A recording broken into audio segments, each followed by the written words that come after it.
et je vous explique mon idée. Ça m'est venu mi trompé, moi. Alzheimer comment? Je me suis venu le 20 octobre. Et je m'étais trompé. Et j'ai pensé à une petite râpe. Pourquoi? Parce que la Louvière a toujours gratté sur les arts, comme on gratte sur un peu de parmesan pour que le spaghetti soit meilleur, un peu sur la truffe pour que ça devienne meilleur. Et la Louvière a toujours gratouillé comme ça sur la sculpture, sur la gravure.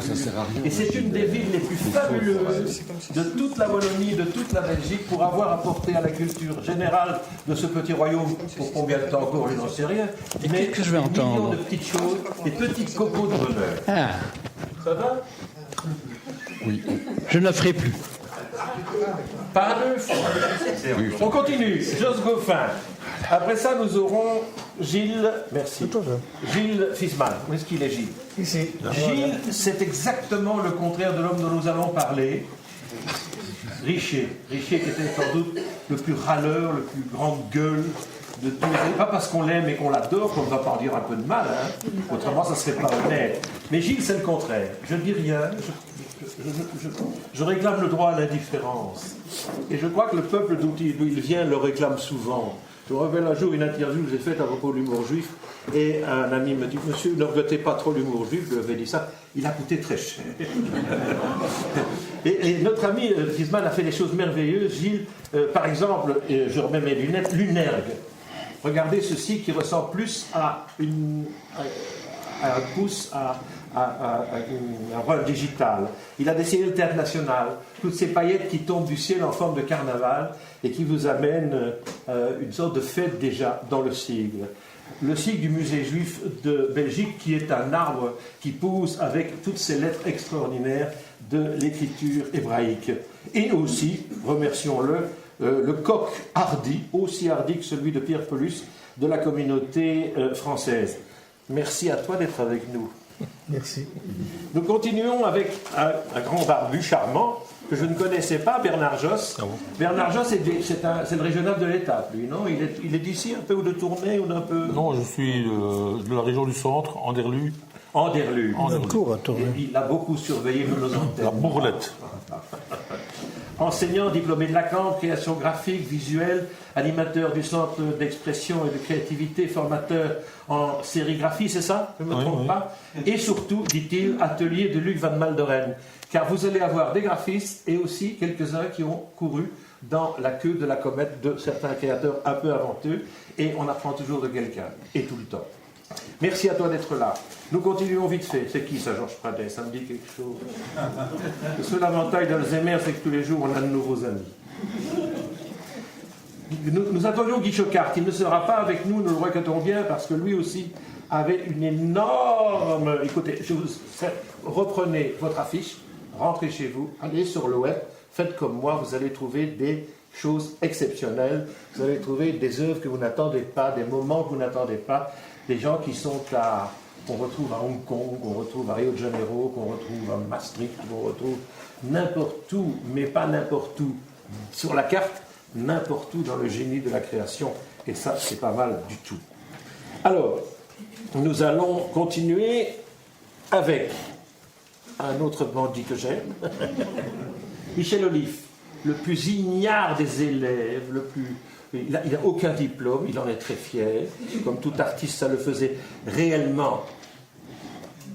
Et il était tombé dedans quand il était petit, car autour de lui, dans la rue, il y avait, à Uccle, chez tes parents, il y avait toute une série d'artistes. Oui, Strebel. Strebel, Leplat, Dasnois, etc. Vous savez, comme les trous de l'Isère, les bombes étaient tombées à côté.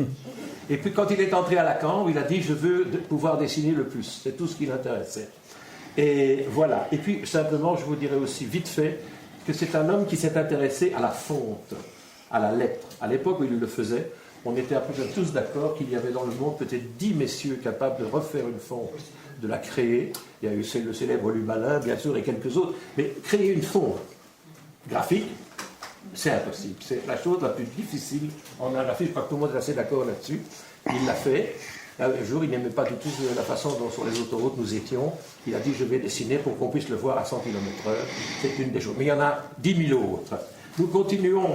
Un membre de l'Académie royale de Belgique, s'il vous plaît. Oui, avec quoi tu viens maintenant? Et aussi, deux choses que j'aime chez notre ami Michel, c'est à la fois cette contrainte absolue du sigle et la folie, la liberté de ses dessins. Il y a deux hommes. Il y a un homme des campagnes, il y a un rat des villes, un rat des champs, il y a un goffin des villes, un goffin du soleil, un goffin de la brune. C'est fantastique. Un goffin, pardon, excusez-moi, un olive. Merci, Zémer commence son boulot. Nous continuons. Luc Van Malderen. Luc. Alors, Luc, c'est un petit farfadet. Quand on le voit dans la rue, on se croise souvent, on s'embrasse. Et on a toujours l'impression que c'est aussi un petit garçon qui cherche à rentrer vers d'autres petits nains, comme ça, de la montagne. Et pourtant, lorsqu'il organise les choses, c'est un homme qui fait des chartes graphiques, de couleurs. Il prépare d'une façon extraordinaire ses rêves. Je veux dire qu'il est capable de faire des sérigraphies d'architecture, de choses comme celle-là, en refaisant parler 20 fois le même dessin. Il les dessine, il les photographie. Il y a une certaine tendresse dans la façon dont il regarde ce que nous appelons, nous, des chancres. Et il en fait des merveilles. Et il arrive, avec un vieux château d'eau, à en faire une œuvre pleine de tendresse et qui n'est pas du tout triste. Elle est passée, mais dans le regard de Luc, non. Nous continuons avec un homme qui lui aussi a un curriculum vitae comme un porte-avions, Christian Carrez. Alors Christian, pour moi, c'est un homme qui a toujours utilisé la photographie. La photographie, c'est un appareil photographique, c'est la machine la plus fatiguée du monde. Vous avez acheté un Hasselblad de 80 000 francs. Si vous totalisez le nombre, il me fait 10 000 photos à un millième de seconde, ça ne fait pas un temps de travail très long.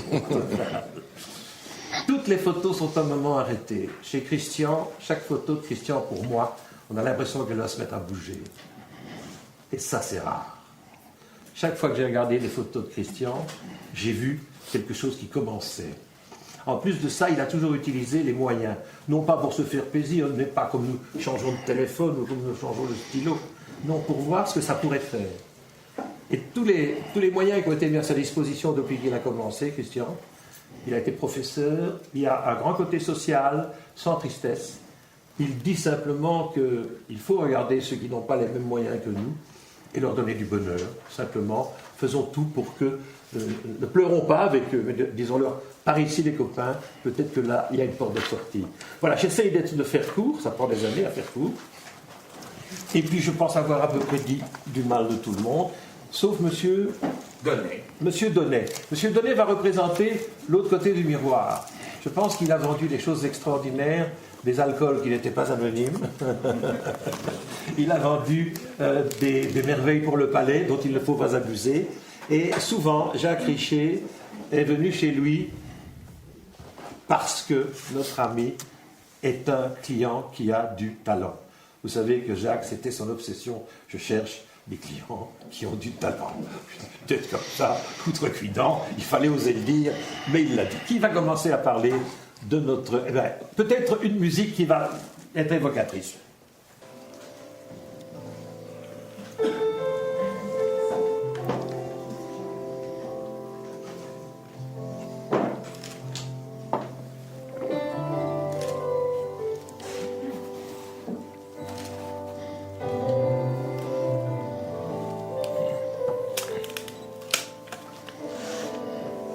Méfie-toi. Pas un concurrent.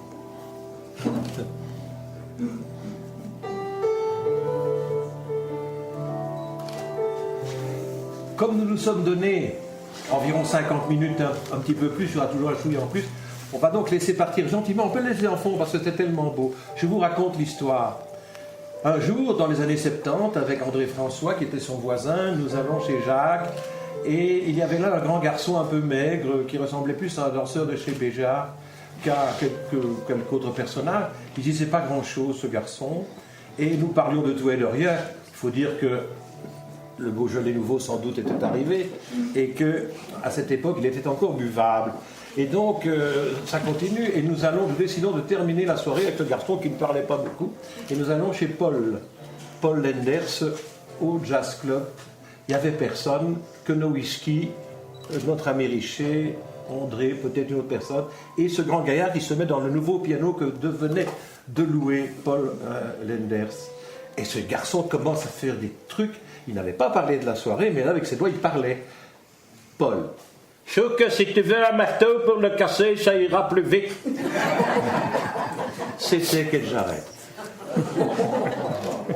Car Kedjaret, que vous venez d'entendre, a partagé la maison, l'amitié pendant des années de notre ami Jacques Richer. Et on rit un petit peu parce que quel talent, quel génie. Et à un moment donné, le hasard n'existe pas. Je crois que les gens qui ont du talent finissent quand même par s'agglutiner, par s'interférer et par s'apporter quelque chose l'un à l'autre.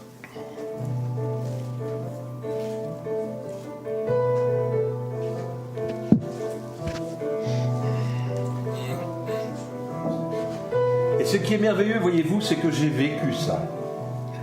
Et les amis qui sont là l'ont vécu aussi, des choses du même genre. Car à un certain moment, nous faisons des métiers. Moi, je dis, j'étais un fonctionnaire payé pour être heureux. Et je pense qu'à un certain moment, lorsqu'on a un métier d'art ou d'artiste, on est quand même payé un peu quelque part pour être heureux. C'est pas tous les jours simple, hein, c'est pas toujours évident. Il y a eu des moments de difficulté, où à un moment donné, on ne plaît plus tout à fait, où on n'est plus tout à fait dans les bonnes adresses, mais voilà. Je vous raconterai d'ailleurs tout à l'heure, si l'occasion se présente, quelque chose à propos de notre Jacques, et à un moment où lui aussi a commencé à partir sur la mauvaise vague. Qui commence à parler de notre Richer? On fait un tour de table dans ce sens-là? Oui, c'est très bien là. Non, j'attends de ne pas commencer, moi. Toujours commencer par la gauche. Allez, Christian, comment? Toi, t'as plein de choses à raconter. Ah, mais toi aussi, je suis bavard, incroyable. Pas encore peut-être plus bavard que moi. Ils font leur numéro de diva, mais c'est connu, vous savez. Allez. Ben voilà, alors je me lance. Je me suis dit en venant, donc c'est pas très loin, Berre, Soldat, Louvière, ça fait tout de suite une demi-heure. Est-ce que je vais aussi parler de cette douleur à notre ami Richer, de ces jours noirs? Et je me suis dit que franchement, ce serait impossible d'éviter ça et que j'en avais pas envie. Alors c'est un peu dangereux de me donner la parole à moi au début. Je pense qu'il a eu beaucoup de plaisir dans sa vie, beaucoup de joie, et je crois quand même que les 3, 4, 5 dernières années, en tout cas, on est très nombreux à avoir été quand même assez proches de lui. Il a quand même dégusté un solide paquet, notre ami Richer. Je sais que c'est un peu bizarre de dire ça comme d'entrée de jeu, comme ça, mais ça me ferait quand même bizarre de ne parler que de son travail formidable et de ci et de là. Il a quand même bien crevé, hein, les 4, 5, 6 ans. Je ne vais pas du tout me limiter à ça, et je vais donc maintenant te passer la patate chaude de l'autre côté de la table. Écoutez, moi, je peux commencer par essayer de vous raconter la première fois que j'ai rencontré Richer. Je sortais de la Cambre, j'étais jeune graphiste, et comme ça se faisait à l'époque, les jeunes graphistes allaient montrer leur farde, leur réalisation, aux graphistes chevronnés. Je suis arrivé chez lui, j'étais très, très, très impressionné, évidemment, parce que pour moi, Richer représentait tout ce que jeune graphiste espérait devenir un jour, c'est-à-dire un type à rayonnement international, etc., etc. Je suis arrivé là. J'ai attendu un petit moment, j'étais accueilli par Fernande, son épouse. Et puis, il est arrivé très, très, très gentiment, et on a commencé à regarder, on a ouvert ma faire, il a regardé tout mon boulot. Et puis, il s'est levé, après m'avoir fait des tas de compliments, il me dit, tout continue, c'est bien ce que tu fais, etc., continue à travailler. Et puis, il s'est levé, il est allé dans le fond de son atelier, il est revenu avec un avant-projet, comme ça. Et j'ai compris tout de suite que c'était un projet que lui, sur lequel il travaillait. Il l'a mis devant moi, il m'a dit, qu'est-ce que tu en penses? Silence, évidemment. Moi, j'étais pétoche, évidemment. Et j'ai eu le culot, j'avais 23 ans, peut-être 24 ans, j'ai eu le culot et l'audace de lui dire, écoutez, il me semble que votre titre est un peu lourd par rapport à l'image. Silence. Qu'est-ce qu'ils vont me foutre? Et puis il m'a dit tout d'un coup, tu boirais bien quelque chose. Hein. Et depuis lors, on a été copains parce que ça a tout de suite bien marché, etc. Il avait compris que j'avais osé lui donner mon avis sur son boulot, et voilà quoi. Ça, c'est une anecdote pour vous raconter le début de notre rencontre. Maintenant, Mais j'ai envie aussi de parler de notre toute première rencontre. J'avais été engagé dans une agence de publicité, une petite agence chez André François.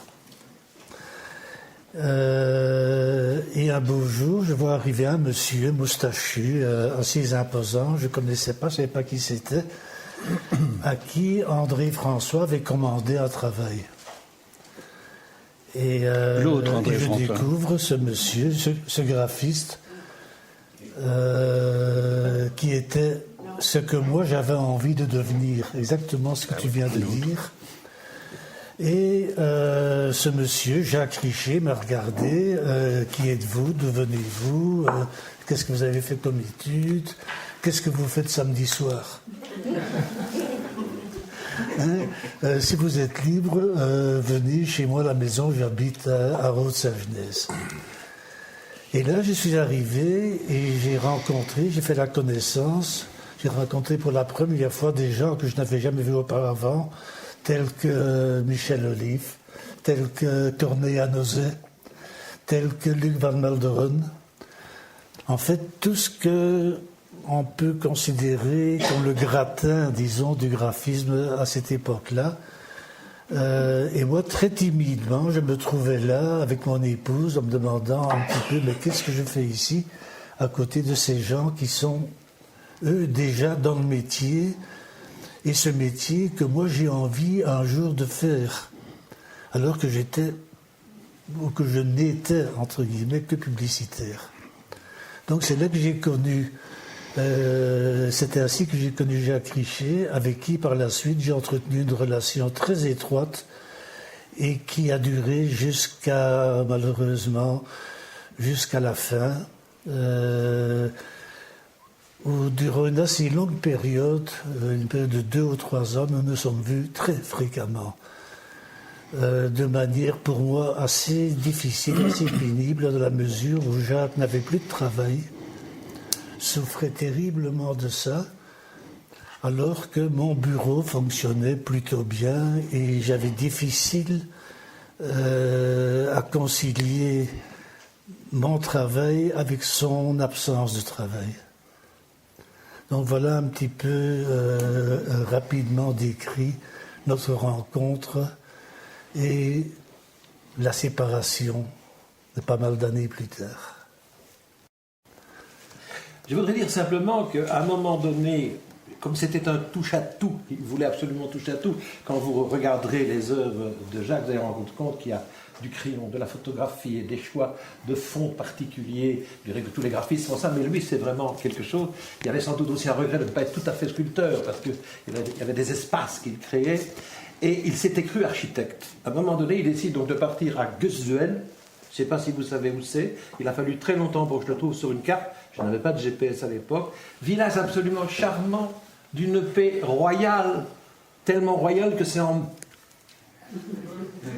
Il avait acheté une maison assez fantastique, avec à côté 6 arbres, 6 ou 7, comme ça, 30 mètres. Et ce croyant architecte, il avait enlevé le mur central pour faire joli. Et puis il n'aimait pas les arbres. Et voilà qu'il fait sauter les 6 arbres. Ces arbres de 30 mètres de haut buvaient chacun, chaque jour, 200 litres d'eau. C'est un cap, c'est une tonne, hein. L'humidité dans les murs. Les murs, non, parce que c'est de la pierre qui ne les prenait pas, mais le sol, oui. Donc à un moment donné, je vais chez Jacques, tu te rappelles, je viens avec mon ami Jacques Delance et M. Van der Meulen, un des créateurs de la Foire du Livre, à qui nous devons tous beaucoup, je pense, et nous allons voir pour essayer de l'aider. Delance, c'était l'homme qui, avec ses équipes, pouvait essayer de sauver un bout de la baraque, parce qu'elle était baraquée, elle était devenue baraque. Il y avait un trou près de la cuisine, on voyait la forêt, on aurait pu passer sa main dans la forme du mur. Il pleuvait dans la petite cabane à côté, sur ses dessins, il pleuvait sur ses œuvres. Et à un moment donné, j'ai dit, Monsieur Delance, qu'est-ce que vous en pensez? Monsieur Pradès, si c'est une école, je fais évacuer sur l'heure. Nous en rions. Mais c'était aussi le bonhomme qui avait créé ça. Je veux dire, c'est bien Jacques qui avait enlevé les arbres. C'est bien notre Jacques qui avait décidé d'enlever un mur porteur que le bon sens flamand avait lui mis. Parce qu'il savait très bien que le terrain n'était pas fait pour ça et que les arbres avaient leur utilité. Donc ça fait aussi partie de ce personnage que nous adorons. Mais c'est ce côté, comme on dit à Liège, macté, hein, qui, avec le front en avant, il était un peu comme ça. On continue à en parler avec maintenant notre ami Monsieur Bernard Josse. Oui, moi l'image que j'ai de Jacques Richer, c'est une image de petit garçon qui suit dans la comète qui est lancée. Et la rencontre avec Jacques Richer, c'est tout bêtement dans les jurys de la Cambre, dans l'atelier de Luc Van Malderen, de ce monsieur qui passait avec sa feuille de cotation, et bon, qui probablement a jugé mon travail. Mais je l'ai rencontré après, une fois devenu graphiste, dans la chambre belge des graphistes. Mais c'était plutôt comme une aura. C'était une image qui se dégageait de son image, avec sa moustache, et c'était un peu une espèce d'icône comme ça de quelqu'un qui était dans le métier, qu'on essayait de mettre en application avant de trouver sa propre voie. Mais enfin, c'était une espèce d'image parmi d'autres de ce métier. Comme quand on passait pour aller chercher le train à la gare centrale, il y avait l'image de Jacques Richer dans le bistrot tous les jours à 5 heures, en train de siroter son whisky. Donc il y avait une présence comme Cap ça. d'argent. Le cap d'argent. Mais personnellement, je n'ai jamais j'ai jamais parlé avec lui, quoi. C'était une présence virtuelle. Il vous parlait tout le temps. Par sa présence. Il y avait peu de ça, quoi. Parfois, j'avais de mauvaises pensées vis-à-vis de lui parce que, dans le travail quotidien, on était parfois sur les mêmes proies. Donc, et souvent, il avait une manière de remporter certaines choses plus facilement que moi. Donc voilà, pour le moment, ce que j'ai à évoquer sur Jacques Richer. Alors, il y avait ce personnage à la fois qui travaillait, je ne l'ai jamais vu dans son atelier en train de le dessiner, et il y avait une truculence, il y avait une sorte de présence de jouisseur et d'homme aimant le bon vin, aimant la beauté des femmes, aimant la vie d'une façon quand même très, très claire et très pleine. Ça nous plaisait beaucoup, évidemment, parce qu'on était toujours invité à quelque chose. Aller chez lui, ce n'était pas simplement « Salut, comment tu vas? On finit la bouteille ?» Non, c'était vraiment pas ça. C'était un peu plus que ça quand même. Et il y avait cette chaleur qui vous attendait de toute manière. Michel. Mais cette chaleur, moi je l'ai vue, il avait un sens social très, très développé, Jacques, malgré parfois un air un peu prétentieux. Et curieusement, dans les congrès internationaux, c'était lui toujours qui se vexait parce que les étudiants qui assistaient normalement au congrès d'Icogradal, choses comme ça, n'étaient pas admis le soir de congrès, une fois la semaine. Là, il y a une soirée, un dîner, et c'était pour les vieux, pour les grands, et non pas pour les étudiants. Et Jacques a fait la grève parfois de ce repas pour dire « moi je n'irai que quand ils seront admis, eux aussi », etc. Mais c'était vraiment remarquable.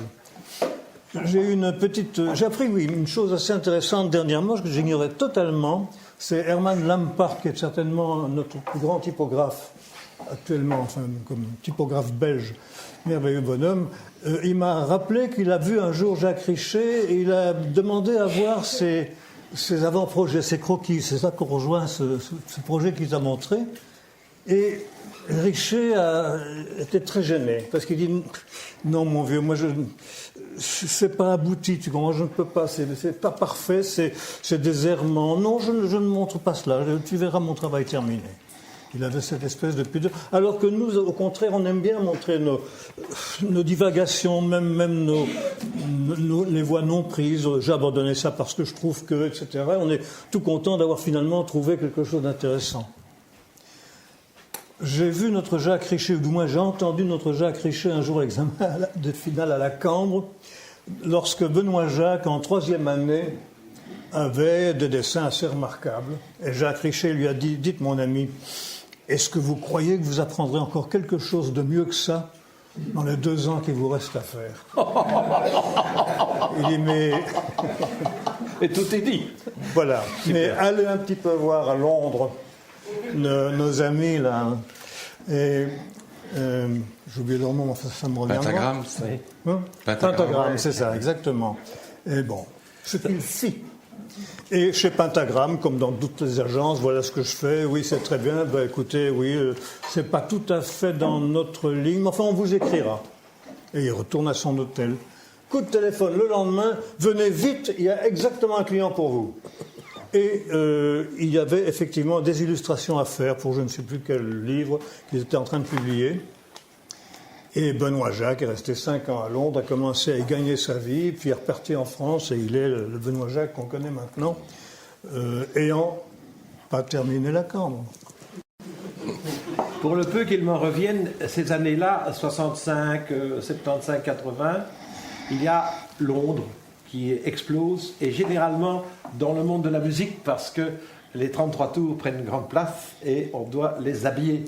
Les affiches pour les pop stars qui commencent à être là, ce sont les Beatles, bien sûr, c'est le plus facile, mais il y a tout le reste. Et il y a donc une école de graphistes anglais extraordinaire, même plus importante dans la folie que Londres, que New York.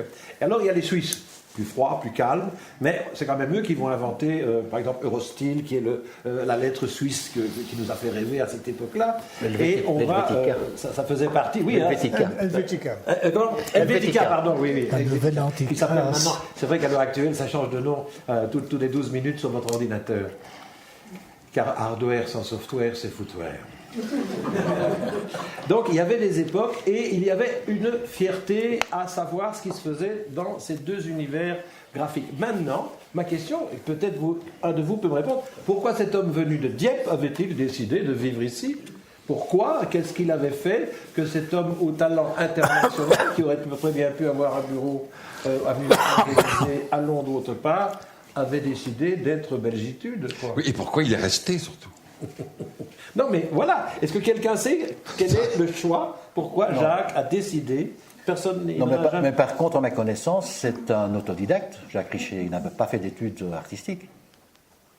C'est au pif, comme ça. Je pense pas. Je ne pense pas me souvenir qu'il a fait une école. Je ne pense pas qu'il a appris ce métier tout seul. Et ses parents sont venus habiter Mons ou le Borinage, un des deux. Ouais. Tout simplement. Et c'est comme ça qu'il est arrivé en Belgique. En fait, il est arrivé en Belgique assez jeune, enfant ou ado, quelque chose comme ça, je crois. Ouais. Il n'a pas décidé de quitter Dieppe pour venir ici. Il est allé à l'école des Beaux-Arts. Il a fait l'école des Beaux-Arts. Ah, ça, je ne savais pas. Ah bon, Balthazar nous dit qu'il a fait l'école des Ça, je Beaux-Arts. ne savais pas. Alors, mesdames et messieurs, ne croyez pas que ce soit le Watergate, mais avoir tous ces amis autour de nous est un grand cadeau. Donc, on va les mettre en boîte pour les garder pour les siècles à venir. Ils seront donc mis dans une pierre de marbre en dessous du nouveau World Trade Center. On continue. Tu veux encore des choses? On va refaire un tour. On verra après, oui. Luc, Monsieur Van Malderen, la compagnie de Jésus. Jésus, je ne connais pas ce que je pense de Jésus. Je n'en parlerai à personne. Vieille affaire.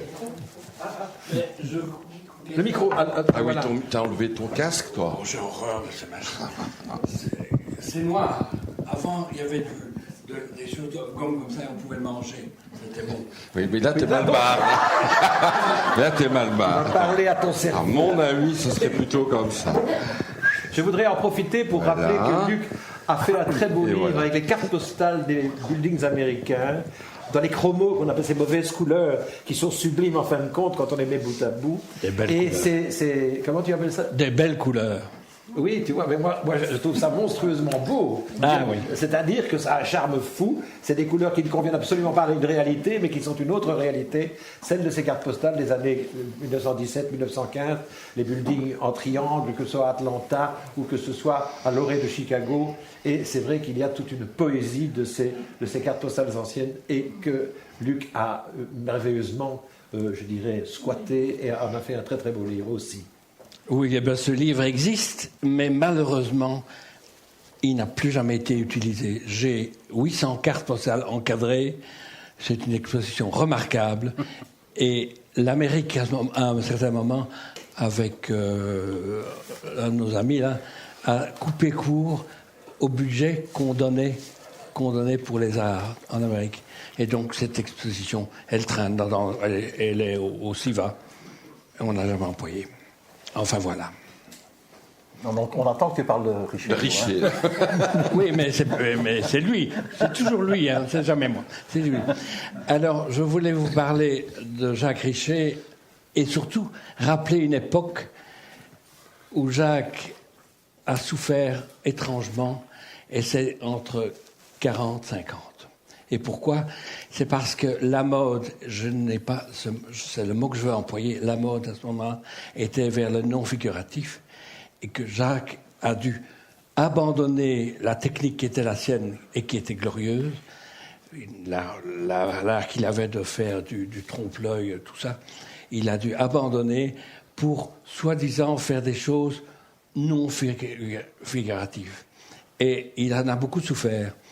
Et il s'en est remis parce que le temps passe et les modes changent, mais il y a eu un moment où c'était mal vu de faire autre chose que du non figuratif. Je ne dis pas de l'abstrait, parce que l'abstrait, ça ne veut rien dire. Hein. Qu'est-ce que c'est de l'art abstrait? Je ne sais pas. Mais j'ai jamais su, mais personne ne savait. Mais lui, il faisait son réalisme poignant, qui était troublant de virtuosité, et subitement, il n'osait plus faire des choses comme ça. Et pendant des années, disons 10 ans pour simplifier, il choisissait de faire du non-figuratif alors qu'il était fait pour le figuratif. Pas n'importe quel figuratif, mais il était... Alors ça, c'est ce que la connaissance que j'ai de Jacques, et il en a beaucoup souffert. Vous ne pouvez pas savoir, ou alors vous vous souvenez très bien, il y a eu entre 40 et 50, il y a eu un moment où c'était mal vu d'oser faire du figuratif. Et on vous regardait du haut de votre grandeur et on vous disait « Mais qu'est-ce que tu veux me dire en fait ?» Et c'était un moment crucial pour Jacques parce qu'après, il s'est rattrapé, Dieu merci, en faisant ces affiches que vous avez vues là en bas et qui ne s'occupaient plus de cette volonté de faire du non-figuratif. Cette mode a été terrible. Il y a des personnes entières qui ont été à la trappe avec ça. C'est un peu ça que je voulais raconter. Moi, je voudrais remercier André, et puis toute sa folie merveilleuse, sans quoi nous ne serions pas dans cet endroit superbe, cette volonté de dire que le réel, c'est pas toujours le réel, et que ce qui n'est pas réel l'est bien, l'est souvent très fort. Et cette merveille, cette façon de penser, de regardez-vous passer, écoutez ce que vous dites, n'écoutez pas ce que vous dites, ces jeux de cadavres exquis, enfin, ont permis aussi à tous ces hommes-là et à tous ces créateurs-là d'avoir dans leur création aussi un réalisme, un fantastique réaliste. Un réalisme fantastique, il y a des mots que tu connais mieux que moi, André. Et la présence, par exemple, de Delibule, et c'était des amis de la maison, hein, faut pas, ils étaient là aussi, le nombre de fois qu'on vous a vus ensemble, comme on dit, pour le plus grand bien, a permis à des gens comme Richer, dans ses dessins, d'avoir... Il ne dessinait pas une pièce la pièce ne l'intéressait pas, mais c'était le moment de la pièce, c'était un esprit de la pièce. Tout ce qu'il a dessiné comme affiches de théâtre sont des affiches qui sont autour de l'esprit de ce qui s'y passe, et suffisantes pour faire comprendre. Mais il ne vous raconte pas le moment initial ou premier, ce n'est pas son chemin. Nous avons dit qu'il était un dessinateur hors pair, il avait un crayon prodigieux. Moi, je voudrais poser une question. Richer et l'appareil photo. Ah, je m'attendais pas à celle-là. En fait, comme beaucoup de graphistes, beaucoup d'illustrateurs, beaucoup d'artistes d'ailleurs en général, il utilisait la photographie et il y a eu toute une période où il faisait beaucoup de nus. Il n'a pas vraiment employé la photographie comme but final. Mais il s'en est servi, et il a eu bien raison d'ailleurs, pour faire avancer son travail de graphiste, alors je n'aime pas le mot illustrateur, on ne sait jamais trop ce que ça veut dire, alors je vais dire d'affichiste plutôt. Il a fait pendant de nombreuses années toutes les affiches du théâtre de poche, et il faut dire que sous la houlette et l'impulsion de Roger Domany, et ça a commencé en 53, 54, le théâtre de poche est devenu vraiment... une petite merveille à Bruxelles où on a découvert des gens qui n'avaient pas été joués en dehors d'Angleterre comme James Saunders et toute une flopée d'autres. C'était vraiment un ferment et ces affiches marchaient super bien avec ça. Et là, il y en a eu pas mal où ils se commençaient sur une espèce de base photographique pour faire des affiches en l'employant tel quel ou en retravaillant dessus. Pour moi, c'est ça ce qu'il a fait de mieux en se servant de la photographie. Puis il a fait aussi, et je crois quand vous avez apporté comment est-ce qu'il appelait ça? Le nom Pardon? Color Trap. Des color traps, oui. Voilà. S'il n'y a pas un autre nom. Enfin, Ah oui, ça, voilà. c'est une pièce qu'on nous a apportée qui n'est pas dans l'exposition mais qu'on a pour quelques heures. Oui, qui est C'est un difficile cadeau. à voir parce que c'est pas transparent. Il faut les mettre en transparence. C'est une merveille absolue. Merci madame. Je crois que c'est une dame qui a apporté cela. Donc, vous savez qu'on parle de l'appareil photo de Jacques comme une machine à dessiner. Hein? Et en fait, Dürer avait des machines à dessiner, c'est-à-dire des rectangles avec des carrés pour découper l'espace, des loupes qui permettaient de comprimer un paysage pour se rendre compte. Mais regardez si c'est beau. Bien sûr, il faut pouvoir bouger un peu autour, car c'est fait pour ça. Ça n'est pas fait pour regarder d'un seul point. C'est cinétique. Hein, Il y en avait d'ailleurs plein qui étaient qui bougeait un peu avec. qui étaient avec un éclairage à l'intérieur. Voilà. Donc qui étaient Il y avait auto-allumés. c'est cette merveille du miroir qui se renvoie sa propre image aussi. Donc je disais que la machine, comme l'a expliqué Christian, l'appareil photo était donc une machine à dessiner, c'est-à-dire un support pour le dessin partant d'une photographie. Mais je dis, il était bien loin d'être le seul, puisque on le sait, que ce soit Dürer, que ce soit d'autres graphistes ou dessinateurs, ont utilisé des machines différentes, des cadres avec des fils de cuivre, des objectifs qui réduisaient le paysage pour avoir à peu près l'idée de ce que ça donnerait sur le papier, et même dans les vieux illustrations des années 1905, dessinées avec ce prisme qui permettait de regarder à la fois le monde extérieur et de voir l'image virtuelle apparaître sur son papier. Ça m'a fait rêver, j'en ai d'ailleurs une à la maison, c'est prodigieux. Mais je n'ai pas le talent de ces gens-là. Mais nom de Zeus, quand je vois que vous êtes tous pris dans des prix à Hong Kong, à Rio de Janeiro, à New York, dans des tas d'endroits, pourquoi vous êtes restés dans ce pays? Vous auriez pu aller gagner argent beaucoup plus ailleurs. Parce que maintenant, on sait rester, hein, monsieur.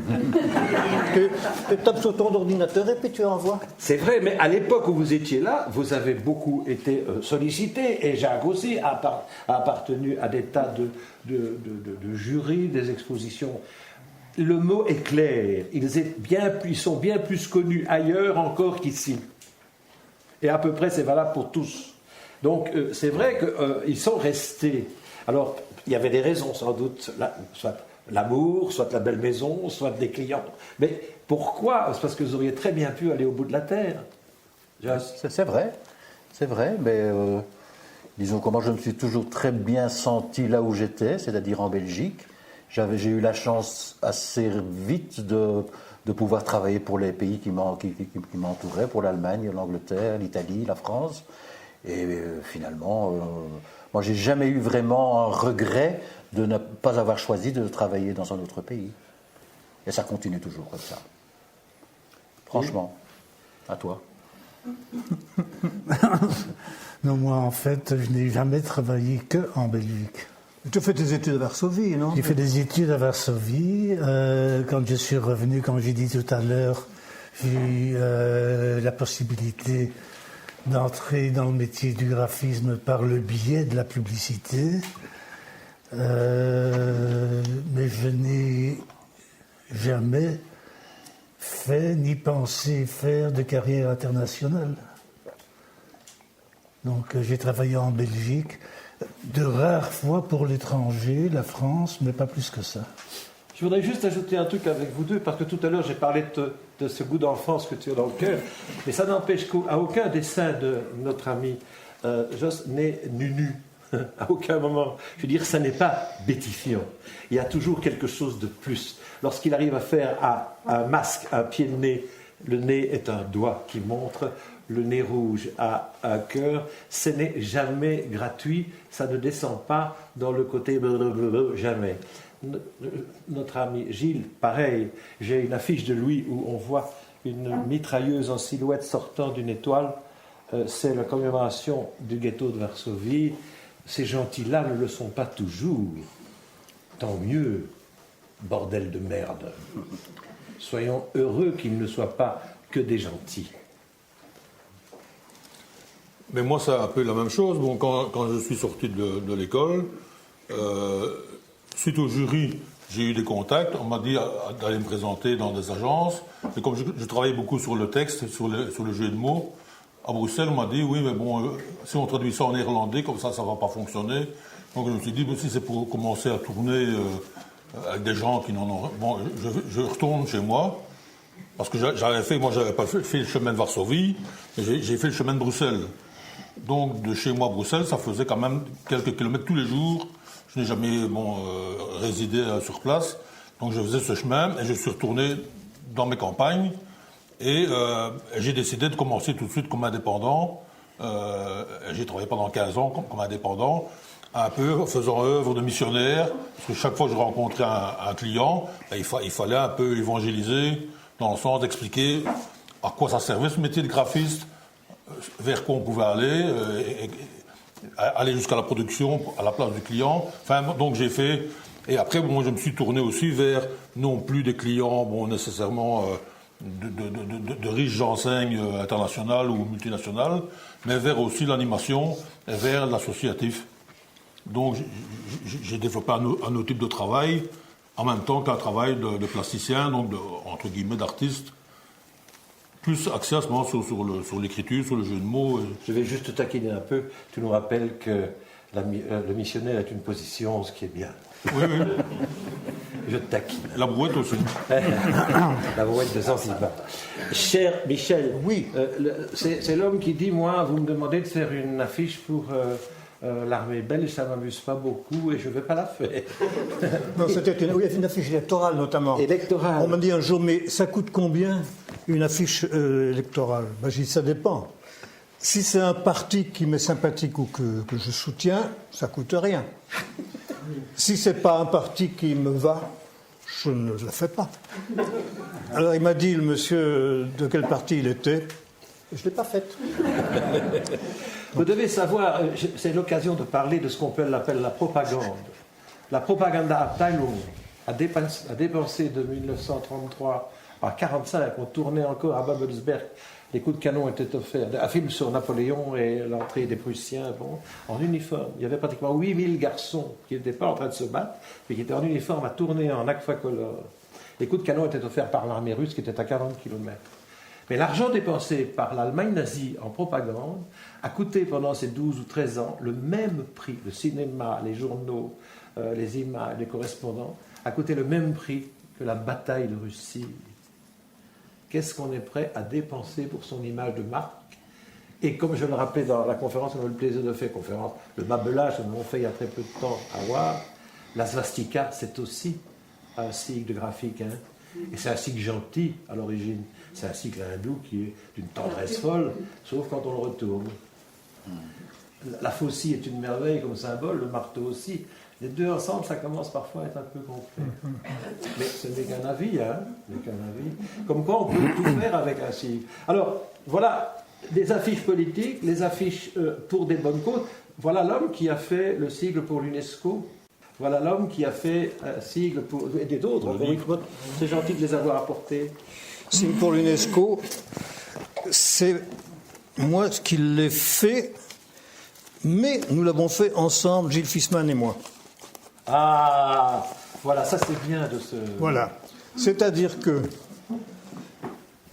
on m'avait demandé ce signe parce que j'avais déjà fait l'année du livre international en 72 et on me demande de faire un signe pour la cellule de l'UNESCO qui s'occupait du patrimoine mondial parce que le bâtiment étant rond, les gens se perdaient, ne trouvaient pas leur porte.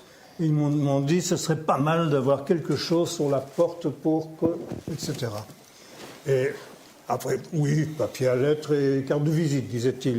Et j'ai dit, mais au fond, est-ce que ce ne serait pas bien d'avoir un signe extrêmement simple pour qu'on puisse le mettre sur des cartes géographiques et dire là, là, là, et là, c'est protégé.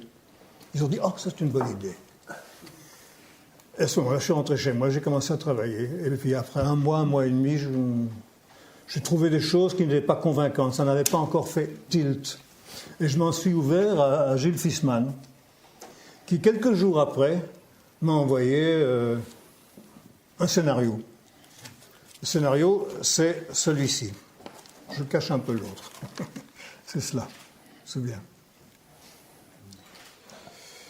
Bon, alors, j'ai réfléchi à cette chose et je l'ai transformé un peu, tout en suivant exactement le scénario, pour le remettre à l'UNESCO, pour en faire ceci, qui me semblait plus incisif que cette surface-là, d'autant que j'avais imaginé qu'il était question aussi de le graver dans la pierre, d'en faire vraiment une entaille en forme de V. Et une grande surface plate comme ça n'aurait pas, à mon sens, donné aussi bien. Ce qui fait que j'ai livré ça à l'UNESCO. J'aurais dit, mais attention, on l'a fait à deux, c'est Gilles Fissmann et moi. Écoutez, ça, c'est votre cuisine intérieure, nous, on s'en fout, on vous a commandé ça, bon, c'est votre aussi.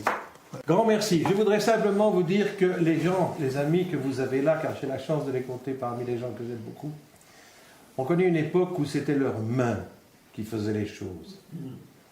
C'était leur crayon, c'était leur plume, c'était le choix des encres chez Schlepper ou ailleurs. Aujourd'hui, n'importe quel gamin croit qu'il est graphiste parce qu'il a acheté un machin qui s'appelle... Un bac. Paint machin. Non, évidemment, non. Ça prend 30 ans pour faire, au moins 20 pour faire un virtuose. Ça prend des années à faire court. Ça prend des années à être ce que l'on est. Que deviennent les écoles? Que deviennent les mômes? Car ils ont du talent, hein? Ils en ont du talent, les mômes. C'est pas parce que nous, les vieux machins, là, hein? Non, ils ont du talent. Encore une fois, faut-il qu'ils continuent à garder cet esprit. Vite une parenthèse, Guy Cabet, professeur au conservatoire, a des élèves sublimes qui jouent la musique comme personne. Ils ont un iPod, ils ont 300 morceaux de musique, mais ils sont totalement incapables de vous dire si c'est West Coast, si c'est Chicago, ils mélangent tout. C'est une sorte de mishpap comme ça, alors qu'il y a des tastes, il y a des tastes, il y a des goûts, la tonalité de la côte ouest n'est pas la même que celle de la côte est, la musique noire n'est pas tout à fait la même qu'eux, et donc ça aussi, ça fait partie d'une certaine connaissance des choses. Donc sans être des arriérés ou des arriéristes, félicitons ces hommes-là qui ont, au bout de leurs doigts, apporté à nos vies de la lumière, des couleurs et un certain bon goût. Merci, monsieur.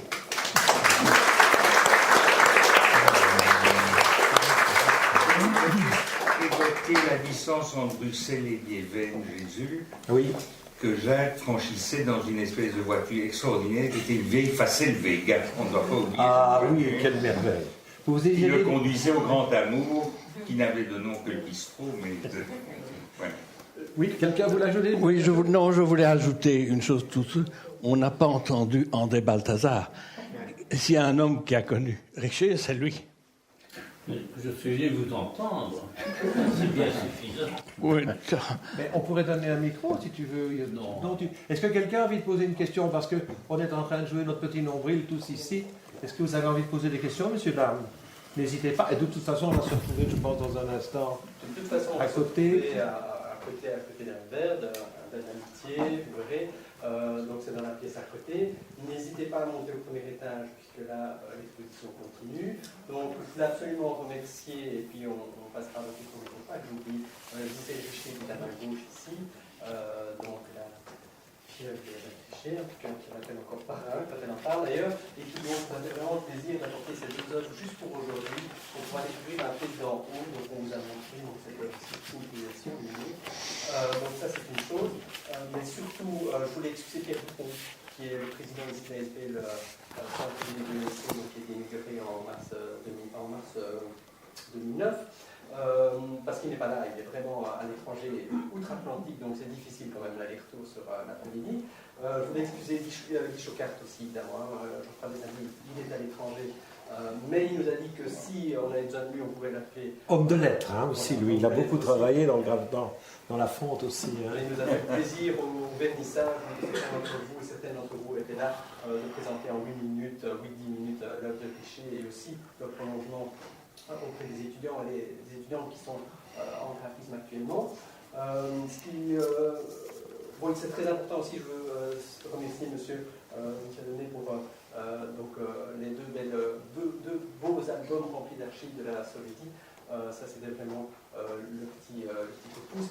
Mais évidemment, tout le monde ici, parce que je veux dire, le fait que quand Jean m'a dit oui, André m'a dit Jacques Richer, ce serait bien, il a connu, etc. J'en parle à un premier. Je dis, vous êtes libre en novembre à 15h. Oui, Ah oui, vous êtes sûr? Oui, mais si je viens, un tel va venir aussi. Alors, le deuxième me dit, oui, je peux venir. Je dis, oui, mais le premier vient aussi. C'est pas grave, il faut inviter le troisième, et puis le quatrième, et puis le cinquième, et puis le sixième. Et ils sont tous là. C'est un autocar de hollandais. C'est une soirée du Tupperware qui commence. Ça, c'est extraordinaire. Ce que je voudrais faire aussi, c'est remercier Mario ici, qui est à ma droite pour la prise de son, donc du centre culturel régional du centre, et Didier Caille, qui dirige ici à ma gauche. Pas oublier aussi François, qui est donc directeur d'art, qui a tout filmé ici, et notamment pour réaliser un documentaire, je n'ai pas dit tout à l'heure, mon reportage sur Michel Olive. Je voulais dire aussi que Gilles Richer nous a fait plaisir d'apporter aussi des affiches, vous verrez spécialement, qui ont enrichi les affiches du début de la collection de Jacqueline Mélenchon-Perzard. Ça, je ne vais pas oublier non plus. Et alors, ça, ce sera pour le final, mais en tout cas, bon, je suis obligé, la communauté française, la province de et la ville de la bière pour les chaises. On a eu beaucoup de mal à trouver, car bravo. Avant, elle nous a dépanné. Donc, place aux questions. Pas de questions? Moi, j'ai un petit témoignage. J'ai connu Richer à la Chambre belge des graphistes. On n'a pas parlé souvent. Votre nom, monsieur, soyez gentil, parce que tout le monde vous connaît. Étienne Bernard. Oui. Je suis photographe, muséologue et ancien souffleur de verre. Enfin, souffleur Je connais tous ces amis qui sont autour de la table. Et à la Chambre belge des graphistes, Richer était engagé. Nous avons fait tout un chacun pour financer le travail syndical finalement de l'association des graphistes et photographes, puisque les photographes s'étaient rajoutés à la Chambre belge des graphistes dans les années 70. Un truc qui s'appelait Autoportrait avec vente à l'encan. Ah oui, je m'en souviens très bien. Je m'en souviens très bien. Oui, oui, oui. J'ai fait un travail qui était. Il fallait faire des autoportraits. J'ai fait le portrait de mes autos. C'est-à-dire. J'avais une photo de moi petit avec une petite amie et j'ai écrit en dessous la description de mes autos. Quoi. Et Richer vraiment était passionné par toutes les techniques et demandait mais comment tu as fait ça, etc. Et vraiment, je veux dire, c'était une grande curiosité et je crois que c'était un très bon partageur, c'est-à-dire il partageait et dans l'association des professionnels, je trouve qu'il y avait toujours une parole sur son expérience et demandait aux jeunes et aux gens qui passaient et dire voilà, comment tu fais ça, comment. C'est ça, un témoignage d'un type engagé socialement, quoi, vraiment dans la profession, mais certainement aussi ailleurs, hein, puisque on ne fait pas des affiches de théâtre sans être engagé dans la vie. C'est tout. Je voudrais encore, si tu es d'accord, ajouter un tout petit mot.